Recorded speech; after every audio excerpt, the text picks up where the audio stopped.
audio jungle.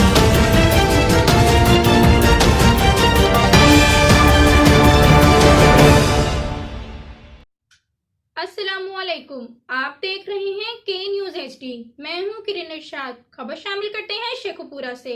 मोहल्ला कश्मीरिया फरूखाबाद शेखुपुरा घर में आग लग गई। मजीद इस हवाले से रिपोर्ट कर रहे हैं हमारे ब्यूरो चीफ ताहिर खान। जी बिल्कुल, मोहल्ला कश्मीरिया फरूखाबाद शेखुपुरा घर में आग लग गई। आग शॉर्ट सर्किट के बायस लगी। आग लगने से किसी किस्म का जानी नुकसान नहीं हुआ। रेस्क्यू 1112 शेखुपुरा की फायर फाइटिंग टीम ने मौके पर पहुंचकर आग पर काबू पा लिया। आग लगने के नतीजे में तकरीबन 10 लाख मालियत का सामान जलकर खाकसर हो गया। इतला के मुताबिक फरूखाबाद के मोहल्ले कश्मीरिया में वलीद बल्द अब्दुल रशीद के घर में अचानक शॉर्ट सर्किट के बायस आग लग गई, जिससे घर के 2 कमरों में पड़ा हुआ सामान जलकर राख हो गया। ताहम रेस्क्यू 1112 शेखुपुरा की इमदादी टीम ने आग पर काबू पाकर आग को मजीद फैलने से रोक दिया। जी।